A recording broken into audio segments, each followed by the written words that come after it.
friend, good morning, namaste, welcome back to my channel again. New day, new vlog. And मेरो चाहिँ यहाँ YouTube channel चाहिँ हैन, म अगाडि पनि भिडियोहरु बनाउँदै थिएँ तर त्यो भिडियो चाहिँ सर्ट छ अन्त त्यतिकै मैले स्टप गरिरहेको थिएँ YouTube चलाउनु चाहिँ अन्त फेरि स्टार्ट गरिरहेको छु अन्त सपोर्ट गरिदिनुस् होला। अन्त अगाडि कति महिना भएको थियो नि त भिडियो ग्याप भएको अन्त चाहिँ अब चाहिँ म कन्टिन्यू बनाउने ट्राई गर्छु। अगाडि चाहिँ म कसैको वाइफ थिएँ भने चाहिँ अहिले चाहिँ म कसैको मम भएको छु हैन। God bless us with our baby girl. अन्त चाहिँ अहिले भेटौँ न।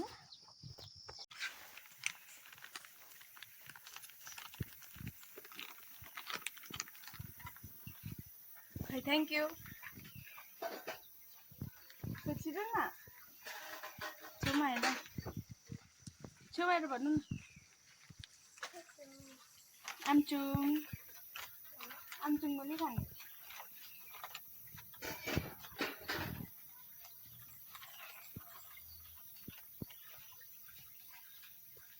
Thank you. अब खाने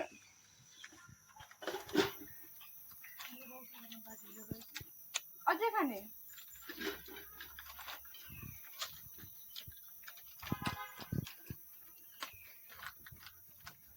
जिस्केको लु खाने।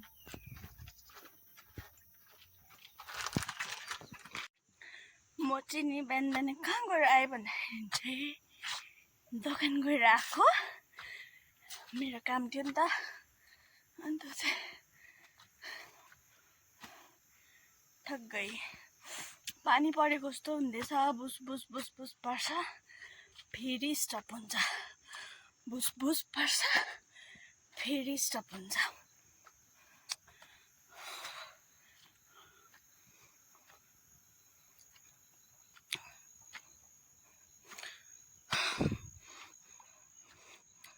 हाम्रो बाटो चाहिँ नि कस्तो छ भन्दाखेरि चाहिँ नि स्वर्ग जाने सिडी जस्तै छ। म चाहिँ अहिले घर आइपुगेँ होइन। अघि त्यहाँ माथिसम्म कस्तो थियो वेदर, क्लियर थियो। अहिले हेर्नुहोस् फगी र गरमले घर आइपुगेँ।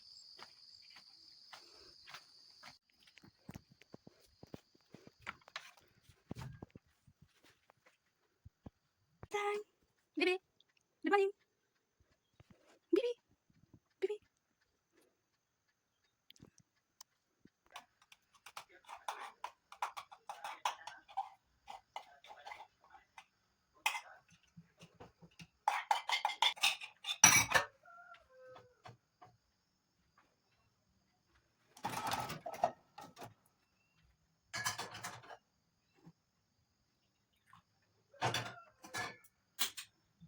छिटो छिटो आ आ भेरी गुड आ बिया छिटो आ काफी खाने छिटो न हौ आ भन्नु छ डरु नि छिटो छिटो छिटो छिटो। अब चाहिँ नानीलाई पनि खाना दिइसकेँ होइन। अब चाहिँ म खाना खान्छु।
세상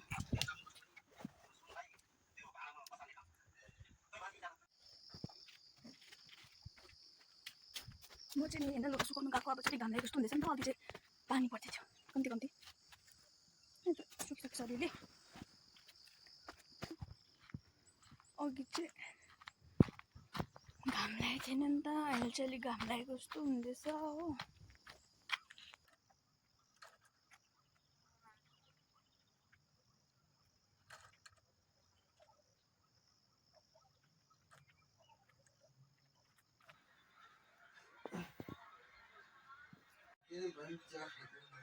यता भन्नु न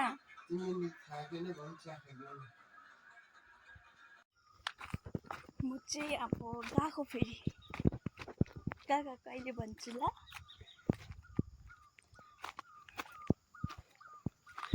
गएको घाम लागिरहेछ अहिले चाहिँ अघि चाहिँ लागेको थिएन हो यहाँको वेदर यस्तै अहिले घरि घाम लाग्छ घरि फगी घरि कम्ती कम्ती पानी पनि आइहाल्छ घरिघरि त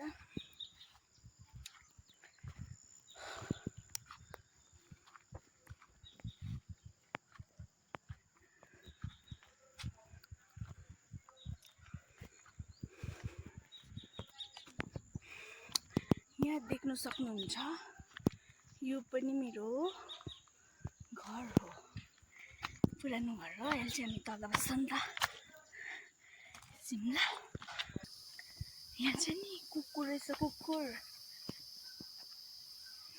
आयो पप्पी यस्तो डर लाग्छ कुकुरदेखि चाहिँ नि मलाई चाहिँ नि बहुत डर लाग्छ डरमा त्यहीँ बस्छ यो सिँडी हिँडेको आज म 2 खेप भइसक्यो आउँदैछ फेरि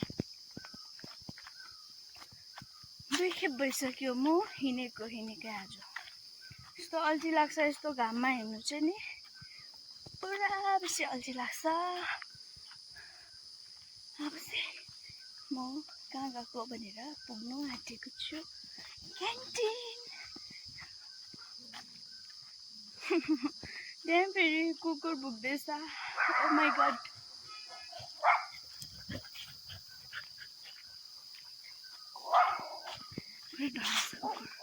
फाइट पर्नु आँट्यो अब तिनीहरू त्यहाँनिर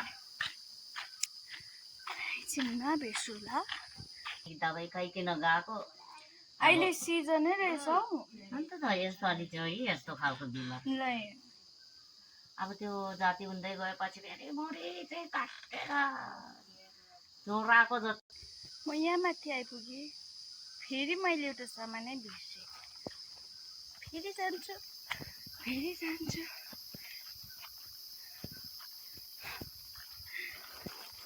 आइ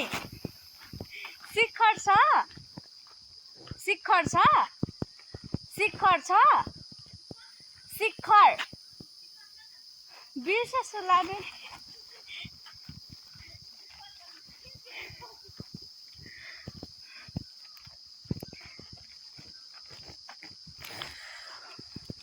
घाममा हिँडेकै के बोकिरहेको छु अहिले भन्छु ल यहाँ छ नि त हाम्रो क्यान्टिन चाहिँ सानो क्यान्टिन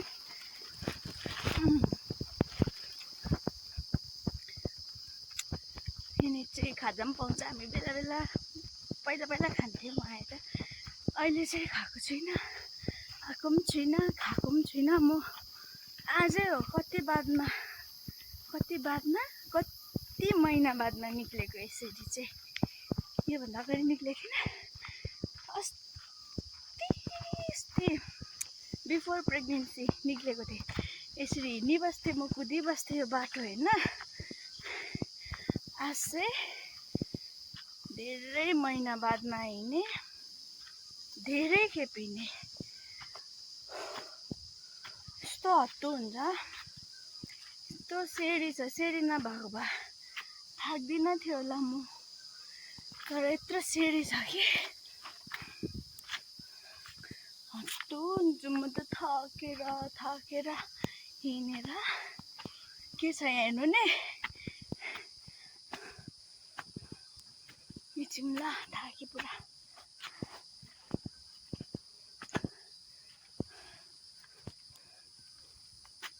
यस्तो छ साथीहरू सेरी माथिको त मैले अघि नै देखाइसकेको थिएँ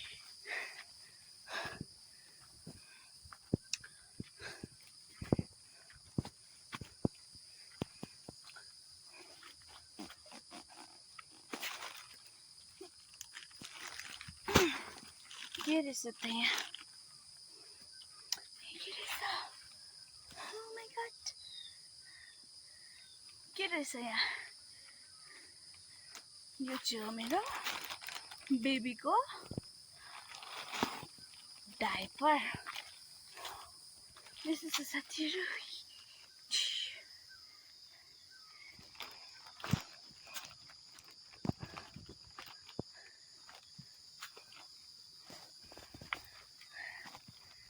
घाम फेरि हरायो अहिले घडी आएगा घडी गायब हो जाएगा घाम पनि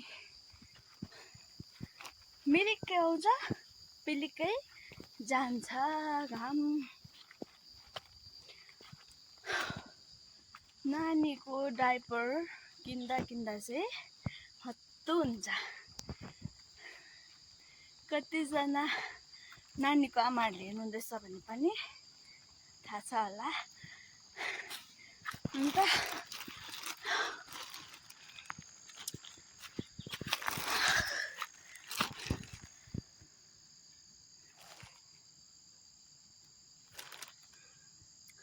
बेसी नलगाइदिनु भन्नुहुन्छ हैन दिउँसो यस्तो हुन्छ नि त दिन चाहिँ कोही बेला घाम लाग्दैन हैन नानीको लुगाहरू सुक्दैन नि त अन्त चाहिँ लगाइदिनै पर्ने हुन्छ तर घाम लागेको बेलामा चाहिँ लगाइदिँदिन जब चाहिँ फगी लाग्छ नि मजाले त्यतिखेर चाहिँ लगाइदिन्छु दिउँसो पनि नभए चाहिँ राति चाहिँ लगाउनै पर्ने हुन्छ राति चाहिँ लगाएन भने चाहिँ सुत्नु पाउँदैन अन्त राति चाहिँ लगाइदिन्छु हैन दिउँसो चाहिँ लगाइदिँदिन लगाइदिनु हुँदैन रे नि त बेसी जस्तो चाहिँ झन् छोरी मान्छेहरूलाई चाहिँ मेरो चाहिँ हैन छोरी मान्छेहरूलाई चाहिँ लगाइदिनु हुँदैन रे झन् हैन अन्त भन्छ नि त ठुलो मान्छेहरूले नलगाइदिनु जति सक्दो चाहिँ त्यो नानीहरूलाई त्यो कपडाको डाइपरहरू लगाइदिएको राम्रो हो भन्दै भन्छ तर पनि के गर्नु लगाइदिनै पर्छ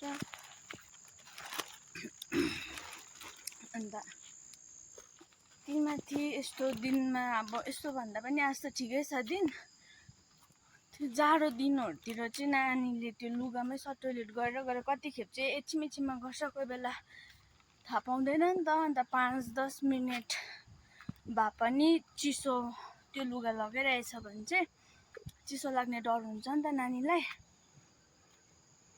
अन्त चाहिँ सानो नानीलाई चाहिँ चिसो लाग्यो भने चाहिँ साह्रो पर्छ अन्त उनीहरू रुन्छ बुझ्दैन उनीहरूले सी फ्याल्नु पनि जान्दैन नि त अन्त यस्तो भयो त्यस्तो भयो भन्नु जान्दैन त्यही कारण चाहिँ धेरै साह्रो पर्दो रहेछ नि त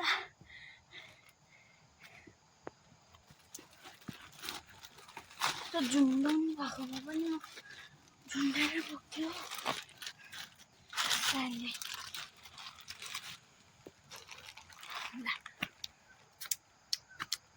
अन्त चाहिँ धेरै साह्रो पर्दो रहेछ साथीहरू सानो नानीलाई चाहिँ जोगाउनु अन्त अब अहिलेसम्म त्यस्तो बिमार त भएको छैन हाम्रो नानी नहोस् पनि किन भन्दाखेरि अब थाहा छैन नि त नानीहरूको बारेमा त्यस्तो बेसी अन्त के गर्ने त नानी बिमार भयो नि त म त नर्भस हुन्छु अस्ति भ्याक्सिन लगाउँदाखेरि चाहिँ ज्वरो चाहिँ आएको थियो हैन ज्वरो आउँदा पनि साह्रो पर्यो नानीलाई बोकेको बोकेको गर्नुपर्छ, भुइँमा सुत्नु मान्दैन हो। बोक्दाखेरि पनि उनीहरूलाई चाहिँ त्यो इन्जेक्सन लगाएको जग्गामा दुख्छ कि भन्ने डर हुन्छ। दुख्छ नि दुख्नु त, अन्त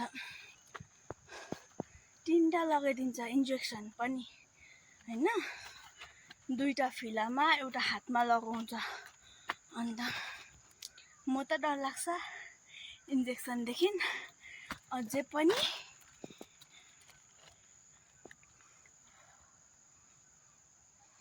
यस्तो मेरो गालाहरू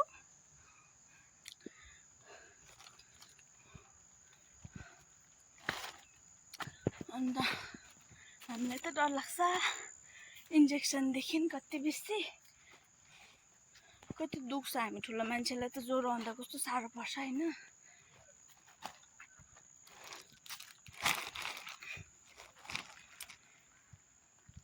झन् सानो नानीहरूले त उनीहरूले भन्नु पनि सक्दैन कति साह्रो पर्छ भनेर। अन्त त्यो बिमार हुने भनेको स्योलो आउँदाखेरि चाहिँ हो, अरू बेला त भएको छैन नर्स पनि।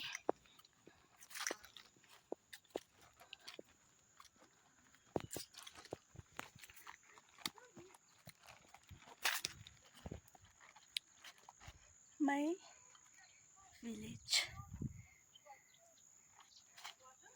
भिलेज भन्दा पनि के भन्नु, के हो थाहै छैन।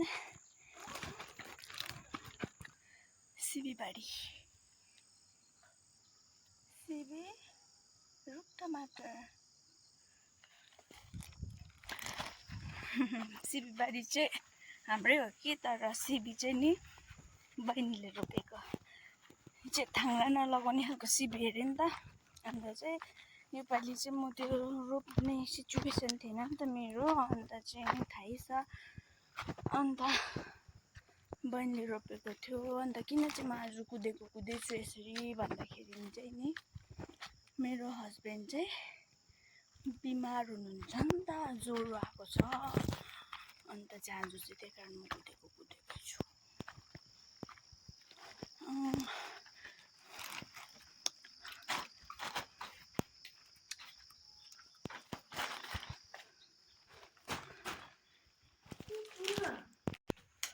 मेरो बिरामी हस्बेन्ड श्रीमान के भन्छ गर्नु अब चाहिँ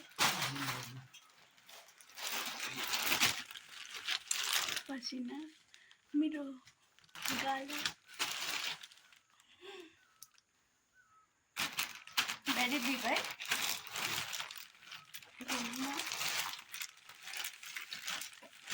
हाँस्दिन छेउमा पनि जानु हुँदैन, बेसी कराउँछ। ज्वरो सर्छ ज्वरो भन्छ हाम्रो। मलाई सर्यो पनि कसलाई सर्छ? मेरो बच्चालाई।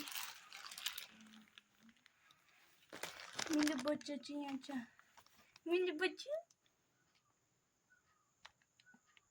चेचे मम्मा आयो। बेबीको मम्मा आयो। हाँस्दिनुहोस्, बेबीको मम्मा आयो।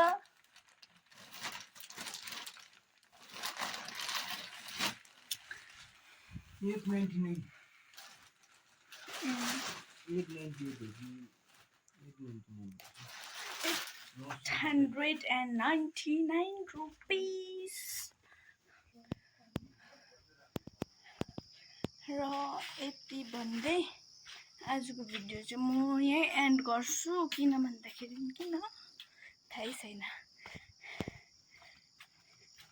आजको भिडियो चाहिँ म यहीँनिर एन्ड गर्छु। ल गरम भयो।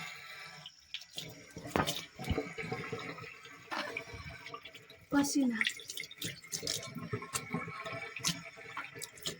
भन्ने चाहिँ गरम नम भने पनि नि नुहाउनु चाहिँ मन पर्यो होइन। नम भने पनि घाम फेरि हेर्नुहोस् न, तिरिरी घाम छ। अन्त नुहाउनु पनि यस्तो घाममा बाथरुमभित्र पसिसकेपछि फेरि चिसो हुन्छ होइन। अन्त चाहिँ बाथरुमभित्र पसिसकेपछि फेरि चिसो हुन्छ। अन्त तातो पानी चाहिन्छ। त्यसको लागि आज चाहिँ बिहानदेखिको लाइटै छैन। अन्त कसरी नुहाउनु अहिले के भयो छैन, लाइट त आएको। अन्त चाहिँ कपाल त यस्तै हो। अन्त लाइटै छैन। आज चाहिँ नुहाउँछु सोचेको थिएँ। चिसो पानीले त नुहाउनु म सक्दिनँ, किनभनेदेखि पानी यस्तै घाम लागे पनि पुरा चिसो। अन्त बाथरुमभित्र पसेपछि चिसो भयो भने कसरी नुहाउनु। अब भोलितिर नुहाउँछु लाइट आयो भने होइन। आजको भिडियो चाहिँ यतिमै एन्ड गर्छु म, किन भन्दाखेरि मेरो हस्बेन्ड पनि बिमारी हुनुहुन्छ नि त। अन्त अब नानी हेर्नुपर्छ, नानी पनि उठेछ, अघि सुत्दै राखेर गएको थिएँ नि त। अन्त मेरो हस्बेन्डले चाहिँ बोक्नु मिल्दैन नानीलाई, किनभने ज्वरो सर्छ नि त, केटाकेटीहरूलाई छिटो सर्छ। त्यही कारण चाहिँ बाई बाई, भोलि भेटौँला। अन्त चाहिँ सब्सक्राइब गरिदिनुहोस् ल, लाइक पनि गरिदिनुहोस्, कमेन्ट गरिदिनुहोस्, सेयर गरिदिनुहोस् होइन, सब्सक्राइब पनि ल। Bye bye, see you in the next video.